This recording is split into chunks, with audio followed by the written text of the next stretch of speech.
કંપનીના નમૂના ફેલ ગયા છે। શેખપુરમાં શેફ ફાર્મા જ્યાં સંદેશ ન્યૂઝ પહોંચ્યું છે। શેફ ફાર્માની રિલીફ સિરપના નમૂના જે લેવામાં આવ્યા હતા એ તમામ નમૂના ફેલ ગયા છે। શેફ ફાર્માની રિલીફ સિરપમાં ઝેરી પદાર્થ મળી આવ્યો છે।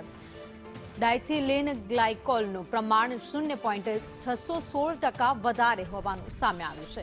શેફ ફાર્માને ઉત્પાદન બંધ કરવા માટે ખાસ સૂચના આપી દેવાઈ છે તો બજારમાં વેચેલો જથ્થો પરત મંગાવવા માટે પણ કહી દેવામાં આવ્યું છે। ખોટું કામ કરતા હોય તો કામ બંધ કરાવે તેવી મેનેજરે પણ વાત કરી છે।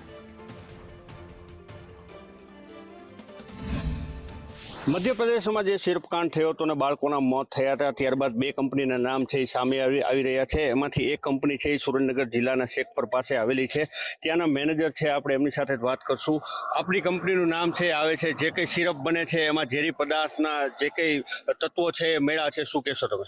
અમારી કંપનીનું નામ આવેલ નથી હજી સુધી ક્યાંય પણ, અને અમારે ત્યાં તપાસ કરવા માટે આવેલા હતા। અમારે ત્યાંથી સેમ્પલ આ તે ડોક્યુમેન્ટ વગેરે અમે અમારા લોકલ લેવલે પણ તપાસ કરી રહ્યા છીએ, એનાલિસિસ વગેરે ટેસ્ટિંગ વગેરે, અને બહાર પણ મોકલવામાં આવ્યા છે, જેનો રિપોર્ટ 2-4 દિવસમાં આવ્યા પછી તે ખબર પડી શકે છે।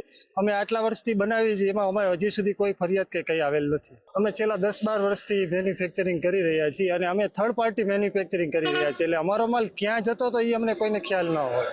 અમારી ત્યાં તપાસ કરવા માટે આવેલા હતા પણ એનો રિપોર્ટ હજી સુધી અમને આવેલ નથી। ખાસ કરીને આ હતા અહીંયા કંપનીના મેનેજર, એમનું સ્પષ્ટપણે કહેવું છે કે અહીંયા તપાસ છે હાથ ધરવામાં આવી છે, હજી એનો રિપોર્ટ છે એ સામે નથી આવી રહ્યો।